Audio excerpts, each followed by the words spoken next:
ಬೇಯಿಸಿರೋ ಅನ್ನ ಇದ್ರೆ ಸಾಕು, ಸಾವಿರಾರು ರೂಪಾಯಿ ಖರ್ಚು ಮಾಡಿ ಕ್ರೀಮ್ ತರೋಂಥ ಅವಶ್ಯಕತೆ ಇರೋದಿಲ್ಲ. ಇದು ಈಗಿನ ಈ ಚಳಿಗಾಲಕ್ಕೆ ಈ ಒಂದು ಕ್ರೀಮು ತುಂಬಾ ಬೆಸ್ಟ್ ಅಂತಾನೆ ಹೇಳ್ಬೋದು. Hi dear viewers, welcome back to my channel Jyothi's lifestyle. ಈ ಒಂದು ಕ್ರೀಮನ್ನ ಹೇಗೆ ಮಾಡೋದು, ಹೇಗೆ ಯೂಸ್ ಮಾಡೋದು, ಎಷ್ಟು ದಿನ ಸ್ಟೋರ್ ಮಾಡೋದು ಹೇಗೆ ಅನ್ನೋದು ಪೂರ್ತಿ ಡಿಟೇಲ್ ಇನ್ಫಾರ್ಮೇಶನ್ ಈ ವಿಡಿಯೋದಲ್ಲಿದೆ. ಸೊ ಪೂರ್ತಿ ವಿಡಿಯೋ ಮಿಸ್ ಮಾಡದೆ ವಾಚ್ ಮಾಡಿ. ನೋಡ್ತಾ ಇದ್ದೀರಲ್ಲ, ನಾನಿಲ್ಲಿ ಒಂದು 5 ಬಾದಾಮಿ ಕಾಳನ್ನ ರಾತ್ರಿ ತೊಳೆದು ಬಿಟ್ಟು ನೆನೆಸಿ ಇಟ್ಕೊಂಡಿದ್ದೀನಿ. ಇದನ್ನ ನೆನೆಸಿ ನಂತರ ನಾವು ಈ ರೀತಿಯಾಗಿ ಸಿಪ್ಪೆನ ತೆಗೆದು ಬಿಡಬೇಕು.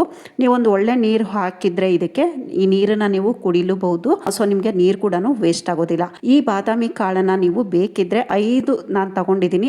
ಅದರ ಜಾಗದಲ್ಲಿ ನೀವು 10 ಕಾಳು ಕೂಡ ತಗೊಳ್ಬಹುದು. ಏನಕ್ಕೆ 10 ಕಾಳನ್ನ ತಗೊಳ್ಬೇಕು ಅಂತ, ಸೊ ನಾನು ಇಲ್ಲಿ 5 ತಗೊಂಡಿದ್ದೀನಿ. ಇದಕ್ಕೆ ನಾನು ಬೇಯಿಸಿರೋ ಅಂತ ಅನ್ನ, ಬಿಳಿ ಅನ್ನ, ಮಾಮೂಲಿ ಅನ್ನನ ತಗೊಂಡಿದ್ದೀನಿ. ಇದಕ್ಕೆ ನೀವು ಉಪ್ಪೆಲ್ಲ ಏನು ಹಾಕೋದ್ ಬೇಡ. ಈ ರೀತಿ ಪ್ಲೇನ್ ಇರೋಂತ ಅನ್ನನ ಕುಕ್ ಮಾಡಿರೋಂಥದ್ದು 2 ಟೇಬಲ್ ಸ್ಪೂನ್ ಅಷ್ಟು ಹಾಕೊಂಡಿದ್ದೀನಿ. ಇಲ್ಲಿ ನೀವು ಬೇಕಿದ್ರೆ ಇದನ್ನ ಒಂದ್ ಸ್ವಲ್ಪ ಕಮ್ಮಿ ಜಾಸ್ತಿ ಕೂಡ ಮಾಡ್ಕೋಬಹುದು. ಮತ್ತೆ ಇದಕ್ಕೆ 2 ಟೇಬಲ್ ಸ್ಪೂನ್ ಅಷ್ಟು ರೋಸ್ ವಾಟರ್ ಅನ್ನ ಹಾಕೊಳ್ತಾ ಇದ್ದೀನಿ. ಏನಕ್ಕೆ ಅಂದ್ರೆ ಇದು ನಾವು ಮಿಕ್ಸಿ ಪೇಸ್ಟ್ ತರ ಮಾಡ್ಕೋಬೇಕಾಗುತ್ತೆ. ಅದಕ್ಕೋಸ್ಕರ ಜಾಸ್ತಿ ನೀರನ್ನ ಸೇರಿಸ್ಕೊಳ್ಳೋಂಥದ್ದು ಬೇಡ. ರೋಸ್ ವಾಟರ್ ಒಂದು ಪ್ಯೂರ್ ಇರೋಂಥದ್ದು ನೋಡಿ ತಗೊಳ್ಳಿ. ಯೂಸ್ ಮಾಡ್ತಾ ಇರುವಂತ ಪ್ರತಿಯೊಂದು ಪ್ರಾಡಕ್ಟ್ಸ್ ಲಿಂಕ್ ಅನ್ನ ನಾನು ಡಿಸ್ಕ್ರಿಪ್ಷನ್ ಬಾಕ್ಸ್ ಅಲ್ಲಿ ಕೊಟ್ಟಿರ್ತೀನಿ. ನೀವು ಅಲ್ಲಿಂದ ಕೂಡ ಬೈ ಮಾಡ್ಕೋಬಹುದು.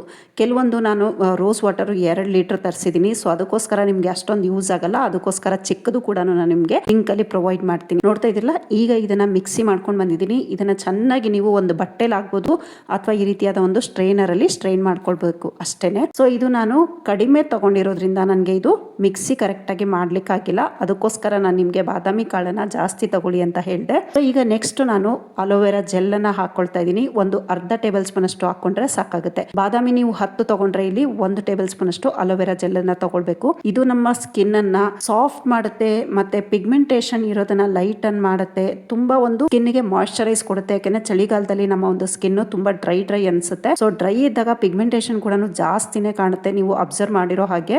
ನೆಕ್ಸ್ಟ್ ಇದಕ್ಕೆ ನಾನು ಗ್ಲಿಸರಿನ್ ಅನ್ನ ಸೇರಿಸ್ಕೊಂಡೆ. ಒಂದು 4 ರಿಂದ 5 ಡ್ರಾಪ್ ಅಷ್ಟು. ಪಿಗ್ಮೆಂಟೇಶನ್ ಇಲ್ಲ ಅನ್ನೋರು ಈ ಒಂದು ಸ್ಟೆಪ್ ಅನ್ನ ಸ್ಕಿಪ್ ಮಾಡಿ. ಅಂದ್ರೆ ಈ ಮುಲೇಟಿ ಎಕ್ಸ್ಟ್ರಾಕ್ಟ್ ಅನ್ನ ನಾನು ಸೇರಿಸ್ಕೊಳ್ತಾ ಇದ್ದೀನಿ. ನೀವು ಇದನ್ನ ಹಾಕದೇ ಇದ್ರೂ ನಡೆಯುತ್ತೆ. ಇಲ್ಲಿ ಪಿಗ್ಮೆಂಟೇಶನ್ ಗೋಸ್ಕರ ಅಂತ ಮಾಡ್ತಾ ಇರೋದ್ರಿಂದ ಇದು ಮಸ್ಟ್ ಅಂಡ್ ಶುಡ್. ನೀವು ಮುಲೇಟಿ ಪೌಡರ್ ಆದ್ರೂ ಹಾಕೋಬಹುದು, ಇಲ್ಲ ಮುಲೇಟಿ ಎಕ್ಸ್ಟ್ರಾಕ್ಟ್ ಕೂಡ ಹಾಕೊಳ್ಬಹುದು. ಇದನ್ನ ಒಂದು 1/2 ಟೇಬಲ್ ಸ್ಪೂನ್ ಅಷ್ಟು ಹಾಕೊಂಡಿದ್ದೀನಿ ಅಷ್ಟೇನೆ. ಚೆನ್ನಾಗಿ ಮಿಕ್ಸ್ ಮಾಡ್ಕೊಂಡ್ಬಿಟ್ರೆ ನಮ್ಮ ಒಂದು ಪಿಗ್ಮೆಂಟೇಶನ್ ನೈಟ್ ಕ್ರೀಮ್ ರೆಡಿ ಆಗುತ್ತೆ. ತುಂಬಾ ಸುಲಭ, ಯಾರು ಬೇಕಾದ್ರೂ ಮಾಡ್ಕೋಬಹುದು. ಇದಕ್ಕೆ ಏನು ಜಾಸ್ತಿ ಖರ್ಚು ಕೂಡ ಆಗೋದಿಲ್ಲ. ಮತ್ತೆ ಇದನ್ನ ಯಾವ ರೀತಿ ಸ್ಟೋರ್ ಮಾಡಬೇಕು ಅನ್ನೋದಾದ್ರೆ ಫ್ರಿಡ್ಜ್ ಅಲ್ಲಿ ಇಡಬೇಕಾಗುತ್ತೆ, ಫ್ರೀಸರ್ ಅಲ್ಲ. 3 ರಿಂದ 5 ದಿನದ ತನಕ ಮಾತ್ರ ನಾವು ಇದನ್ನ ಸ್ಟೋರ್ ಮಾಡಬಹುದು. ಇದಕ್ಕೆ ನಾವೇನಾದ್ರೂ ಪ್ರಿಸರ್ವೇಟಿವ್ ಆಡ್ ಮಾಡಿದ್ರೆ ಮಾತ್ರ ಇದನ್ನ ನಾವು ಹೊರಗಡೆ ಇಡ್ಲಿಕ್ಕೆ ಸಾಧ್ಯ ಆಗುತ್ತೆ. ಸೊ ಅದು ಅಷ್ಟೇ, ಒಂದು 15 ದಿನ ನೀವು ಹೊರಗಡೆ ಇಡಬಹುದು. ಸೊ ಅದಕ್ಕೋಸ್ಕರ ನೀವು ಡೈಲಿ ಅಂದ್ರೆ ಒಂದು 3 ದಿನಕ್ಕೆ ಒಂದ್ಸಾರಿ ಈ ಒಂದು ಕ್ರೀಮ್ ಅನ್ನ ಮಾಡ್ಕೊಂಡು ಮನೆಯವರು ಎಲ್ಲರೂ ಯೂಸ್ ಮಾಡ್ಕೋಬಹುದು. ಆದ್ರೆ ಪಿಗ್ಮೆಂಟೇಶನ್ ಇರೋರು ಬೆಳಗ್ಗೆ ಹೊತ್ತು ಸನ್ಸ್ಕ್ರೀನ್ ಅಂತೂ ನೀವು ಮಸ್ಟ್ ಅಂಡ್ ಶುಡ್ ಕಂಪಲ್ಸರಿಯಾಗಿ ಯೂಸ್ ಮಾಡಿ, ನಿಮ್ಮ ಸ್ಕಿನ್ ಗೆ ಸೂಟ್ ಆಗೋ ರೀತಿ. ಮತ್ತೆ ಈ ಕ್ರೀಮ್ ಅನ್ನ ಯೂಸ್ ಮಾಡಕ್ ಮುಂಚೆ ಪ್ಯಾಚ್ ಟೆಸ್ಟ್ ಕಂಪಲ್ಸರಿ.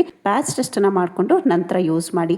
ಈ ರೀತಿ ನೈಟ್ ಮಲ್ಗಕ್ ಮುಂಚೆ ಮುಖನ ಚೆನ್ನಾಗಿ ವಾಶ್ ಮಾಡಿ ಇದನ್ನ ಹಾಕಿ ಚೆನ್ನಾಗಿ ಒಂದ್ಸಾರಿ 1 ನಿಮಿಷ ಮಸಾಜ್ ಮಾಡ್ಬಿಟ್ರೆ ನಮ್ಮ ಒಂದು ಸ್ಕಿನ್ ಸೂಪರ್ ಆಗಿರುತ್ತೆ. ಪಿಗ್ಮೆಂಟೇಶನ್ ಕೂಡ ಲೈಟ್ ಆಗುತ್ತೆ, ಸ್ಕಿನ್ ಕೂಡ ಗ್ಲೋ ಬರುತ್ತೆ, ಬ್ರೈಟನ್ ಆಗುತ್ತೆ, ಮತ್ತೆ ನಮ್ಗೆ ಒಳ್ಳೆ ಮಾಯಿಶ್ಚರ್ ಸಿಕ್ಕಿ ಸ್ಕಿನ್ ಕೂಡ ಸ್ಮೂತ್ ಆಗುತ್ತೆ. ಇಲ್ಲಿ ಬೇಕಿದ್ರೆ ನಾವು ಒಂದು 1/4 ಟೇಬಲ್ ಸ್ಪೂನ್ ಅಷ್ಟು ಆಲ್ಮಂಡ್ ಆಯಿಲ್ ಅನ್ನು ಕೂಡ ಸೇರಿಸ್ಕೊಳ್ಬಹುದು. ಸೊ ನೋಡಿದ್ರಲ್ಲ, ತುಂಬಾ ಈಸಿಯಾಗಿ ನಾವು ಮನೇಲೆ ಕ್ರೀಮ್ ಅನ್ನ ಮಾಡ್ಕೋಬಹುದು. ಇದು ನೀವು ಮಾಡ್ಕೊಳ್ಳಿ, ಯೂಸ್ ಮಾಡಿ ಹೇಗ್ ಬಂತು ಅಂತ ನನಗೆ ಕಮೆಂಟ್ ಸೆಕ್ಷನ್ ಅಲ್ಲಿ ತಿಳಿಸೋದನ್ನ ಮರಿಬೇಡಿ. ಡಿಯರ್ ವ್ಯೂವರ್ಸ್, ವಿಡಿಯೋನ ಇಲ್ಲಿಗೆ ಎಂಡ್ ಮಾಡ್ತಾ ಇದ್ದೀನಿ. ವಿಡಿಯೋ ಸ್ವಲ್ಪನಾದ್ರೂ ಇಷ್ಟ ಆಯ್ತು, ಯೂಸ್ಫುಲ್ ಅಂತ ಅನ್ಸಿದ್ರೆ ವಿಡಿಯೋಗೊಂದು ಲೈಕ್ ಕೊಟ್ಟು ನಿಮ್ಮ ಫ್ರೆಂಡ್ಸ್ ರಿಲೇಷನ್ಸ್ಗೂ ವಿಡಿಯೋನ ಶೇರ್ ಮಾಡಿ. ಹಾಗೆ ಚಾನಲ್ ಅನ್ನ ಸಬ್ಸ್ಕ್ರೈಬ್ ಮಾಡ್ಕೊಳ್ಳಿ. ಪಕ್ಕದಲ್ಲೇ ಬರೋ bell icon all option click ಮಾಡ್ಕೊಂಡ್ರೆ ನಾನು ಅಪ್ಲೋಡ್ ಮಾಡುವಂತ ಯಾವುದೇ ಸಮಯದಲ್ಲೂ ಅಪ್ಲೋಡ್ ಮಾಡಿದ್ರು ನೋಟಿಫಿಕೇಶನ್ ನಿಮ್ಮ ಮೊಬೈಲ್ಗೆ ಮೊದಲು ಬರುತ್ತೆ. ನೀವು ತಪ್ಪದೆ ವಿಡಿಯೋನ ವಾಚ್ ಮಾಡಬಹುದು. Thank you for watching. Have a nice day. Take care. Bye bye.